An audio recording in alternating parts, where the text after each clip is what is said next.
Hello, everyone, and welcome to another episode of Autism Stories. I'm your host, Doug Bletcher, the founder of Autism Personal Coach.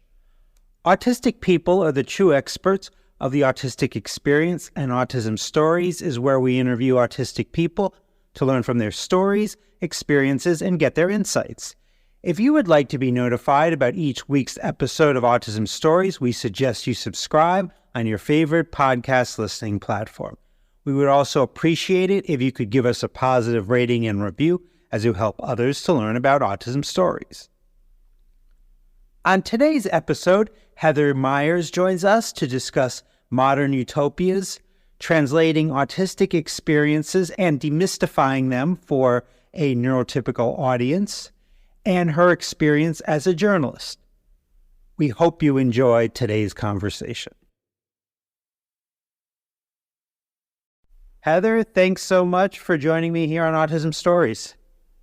Yeah, thank you for having me. I'm so excited.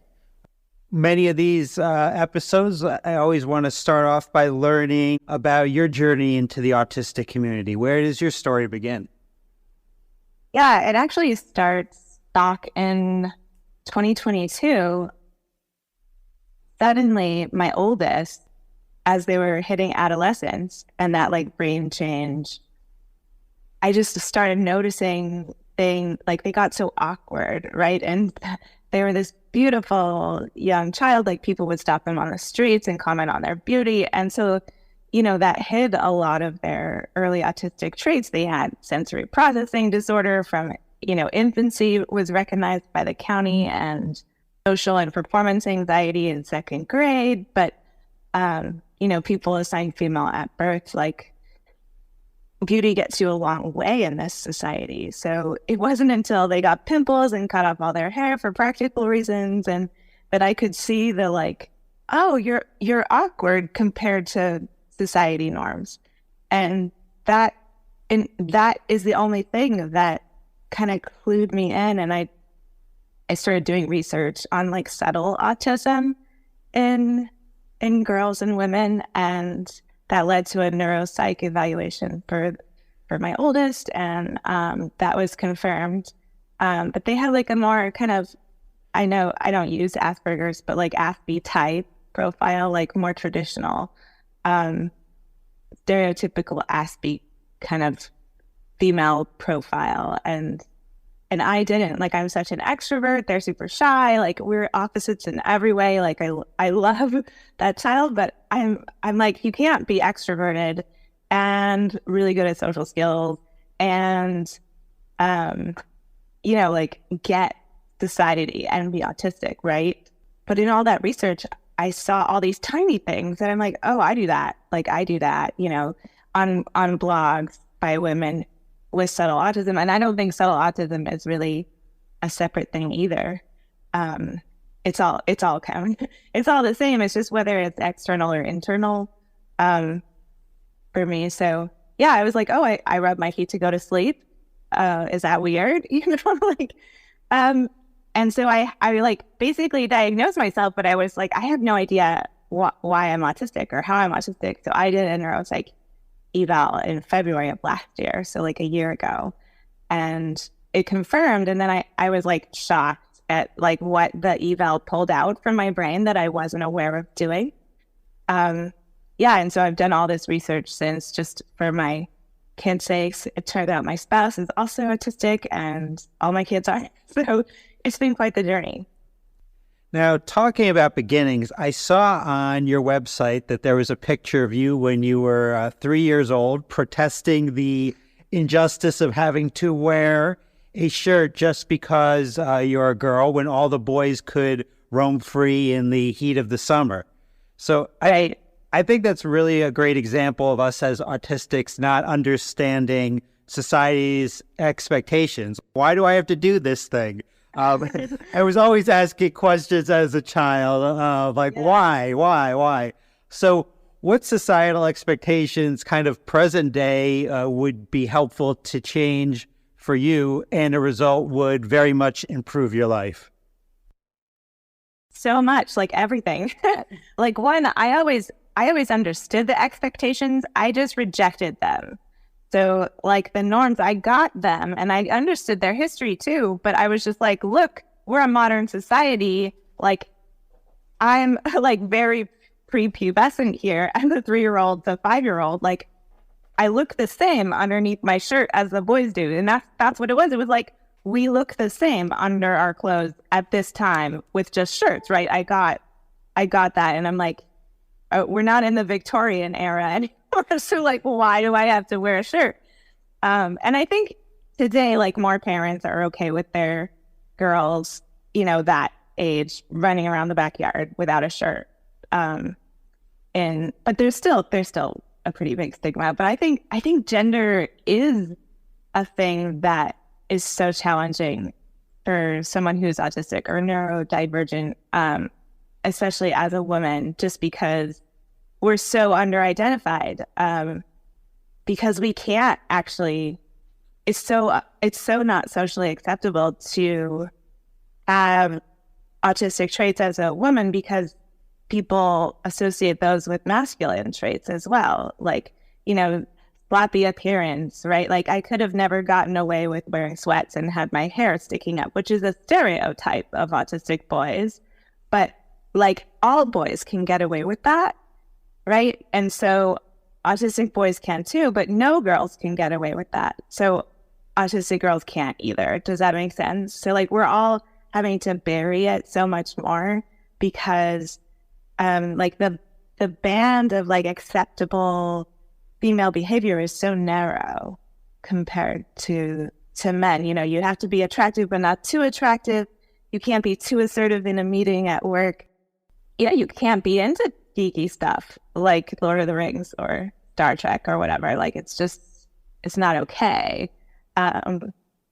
So I find gender, I just want to be accepted for like my talents in a neutral way. Like what's my work product?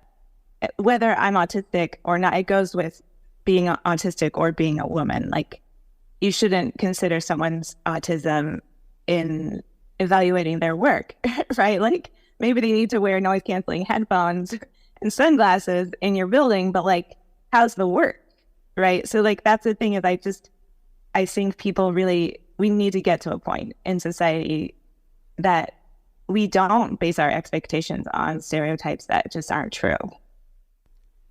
Now, I had mentioned your website called Fantastically Human, where you provide an autistic counseling practice that seeks to translate autistic experiences and demystify them to a neurotypical audience. What are some of these most common autistic experiences that you think neurotypicals struggle to understand? I think the primary one is something that, I assumed neuronormativity of myself my whole life and of my children, because everyone else assumed that as well.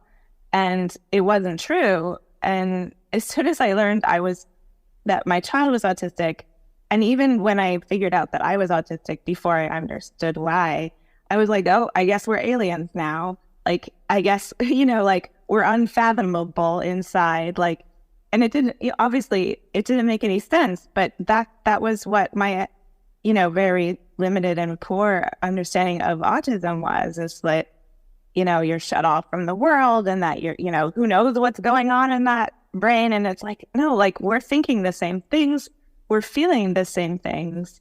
And if you see differences, it's really in how that's externalized.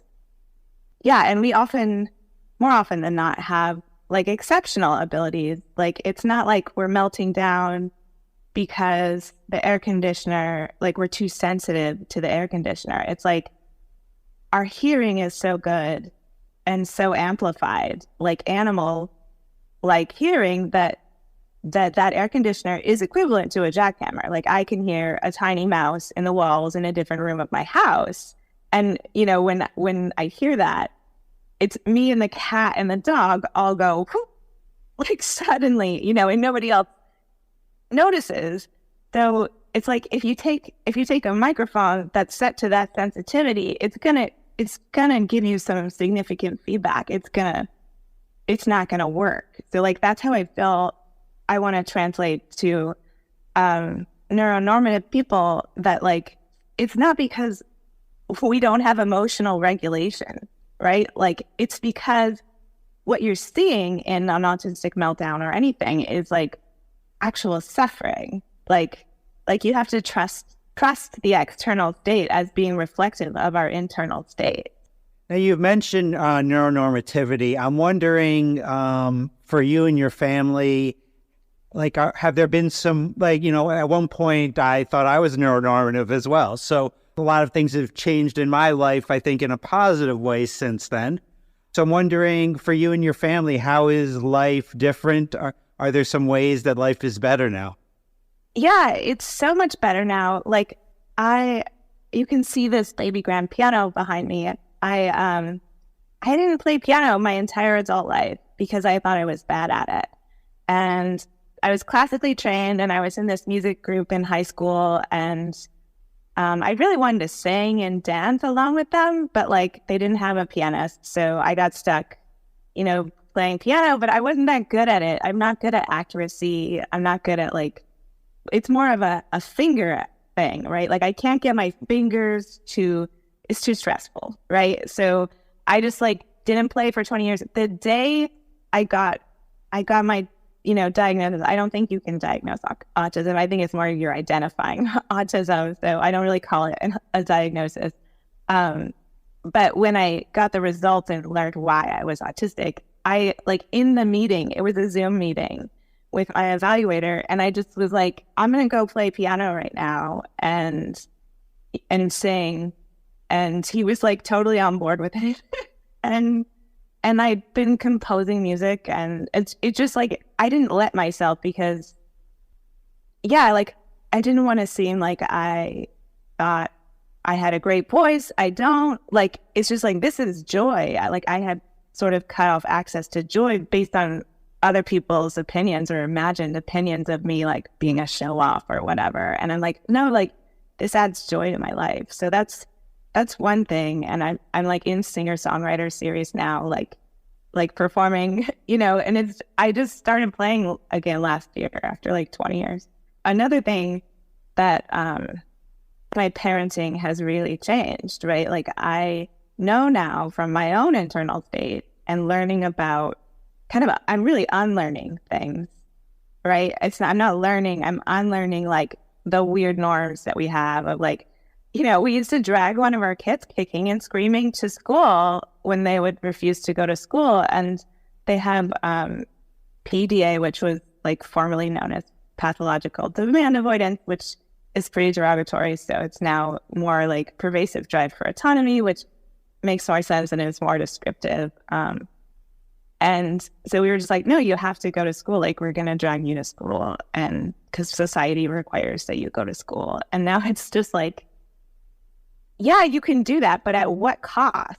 You can make your kid, I was, super normal because I grew up in a military family, in a very waspy, conservative, culture of, rigid rules, rigid social norms. And you don't jump on someone's couch. You don't, you look people in the eye at all times who are your superiors. And so I couldn't deviate that because I couldn't, right? And so you can, train some autistic people who don't have associated motor disconnects or challenges or communication challenges that are extreme, which I think are separate. Autism is autism and everyone's autistic. And then some people also have these really profound communication and motor challenges that are part of it, how I have ADHD, and that's really common with autism too. But I feel I'm going off in a different direction. But yeah, so I reject those old norms. You demand, you're the kid's melting down and they're suffering. Let's work on the suffering, right? Alleviating the suffering. And maybe it's just the stress of getting out the door in the morning and we can go in a little bit late. It's such a rush. I understand. I'm taking a lot of steps back and my own anxiety has gone down. One kid of my my youngest was melting down shortly after I learned I was autistic about, magnet tiles, those little, those toys. They're like clear and then you can build structures with them. So they were playing with the magnet tiles and so frustrated because they were, they're young and just couldn't figure out how to build something that wouldn't collapse. And so what I did was I was like, oh, you're misunderstanding the point of magnet tiles. It's not to build something. It's to see what they do. Like, it's just to test them out. So giving her that permission to like not do what it says on the box and build the like castle, right? Like they had only seen them as like a building tool.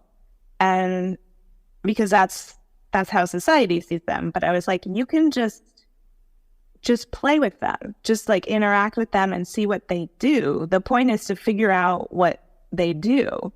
And like this light went on and she just giving her permission to like not use them in a normative way. And she now plays with them all the time. So, and connecting and making patterns and now building things, but like, not that the things on the picture, like little kind of structures that, become spaceships and things like that. So yeah, it's really opened us up to like joy in a more visceral way.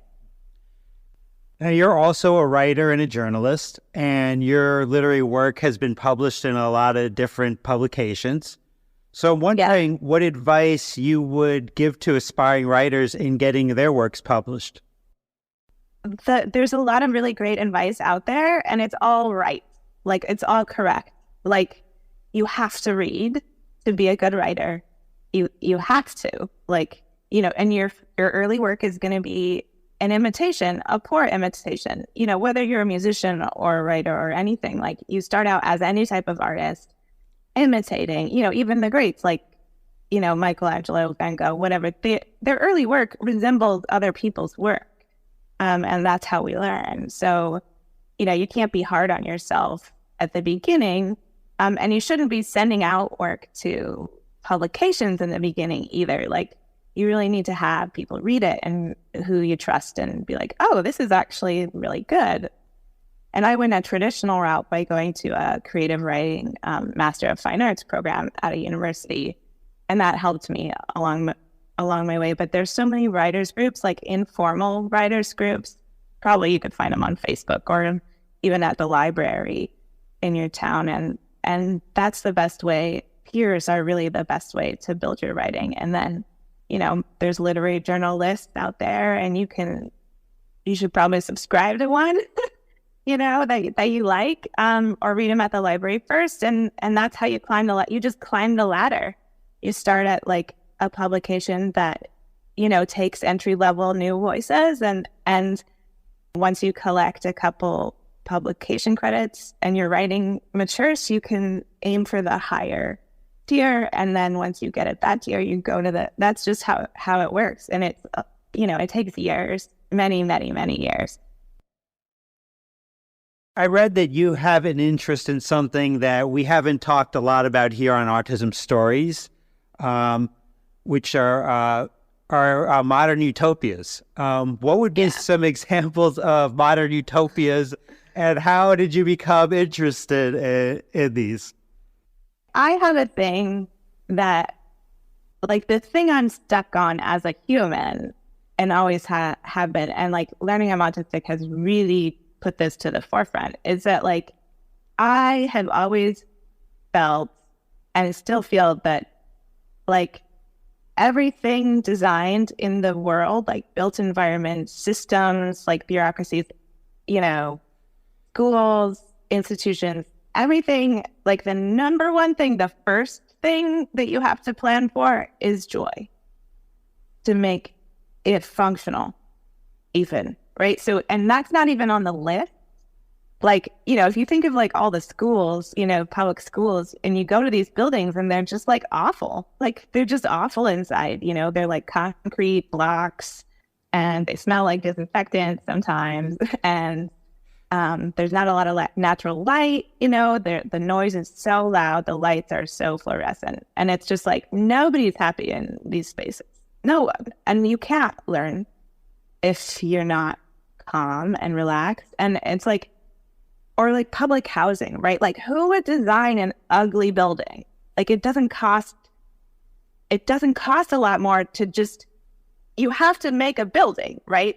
Why are you designing ugly buildings that are objectively ugly? Like, it doesn't make sense. And no wonder people live in despair in buildings that look like despair incarnate, So, like, modern utopias for me is shorthand for, like, I don't like the single family housing living lifestyle. I'm in it, right? Like, I live alone with my family, but I'm such a people person. And so are two of my kids, that it's just so isolating. Like, you have to make plans with people. And like, I'd love to be in a co-op, where like, or like a dorm, like a family dorm, right? Where like, you're in an apartment building, but it's supposed to be communal, like you have communal giant living rooms and communal party spaces and communal play spaces. And yeah, you still have your like private space for your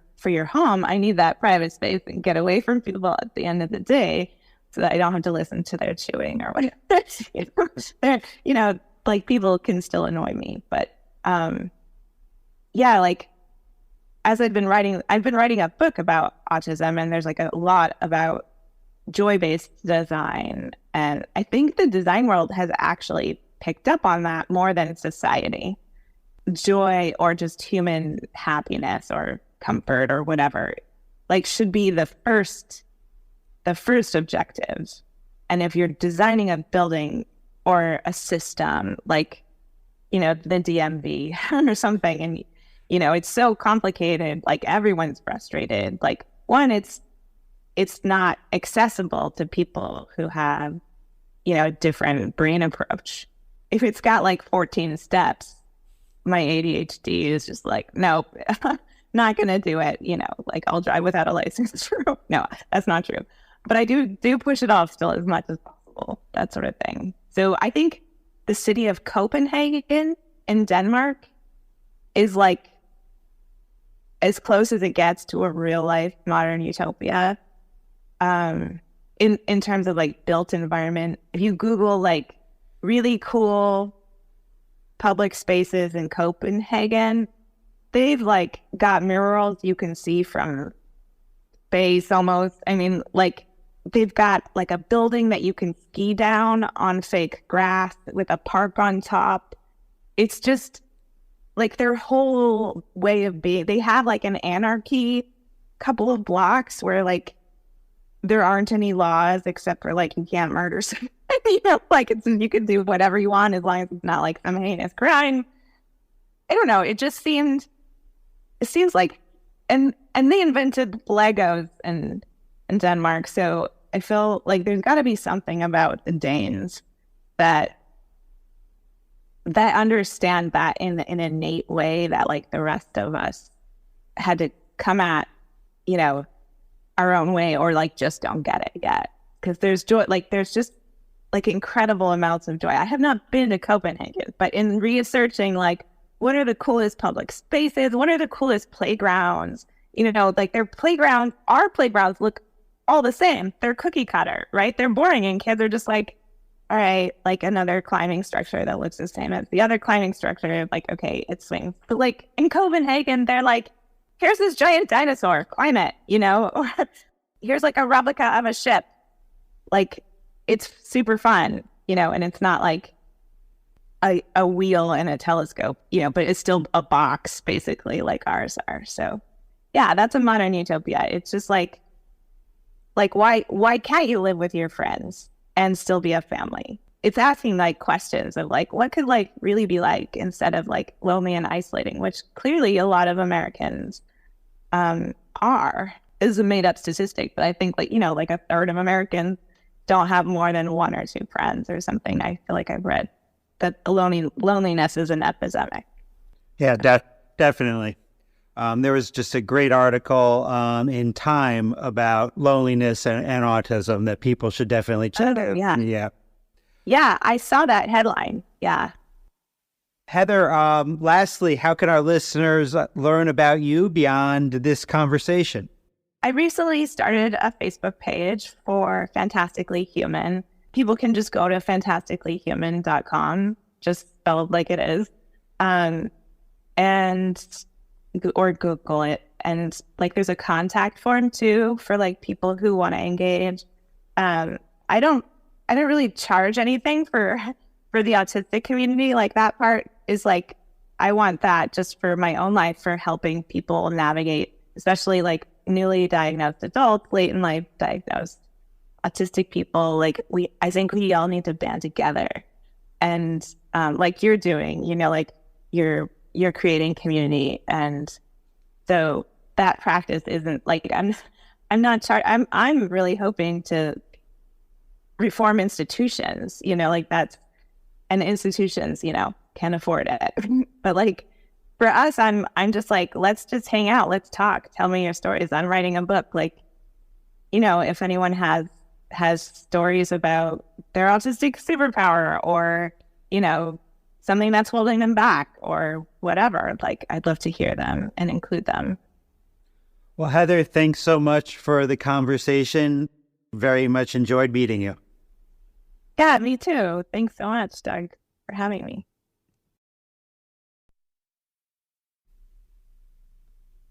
Thanks so much to Heather for the conversation. To learn more about Heather, please check out the link in the podcast description for this episode.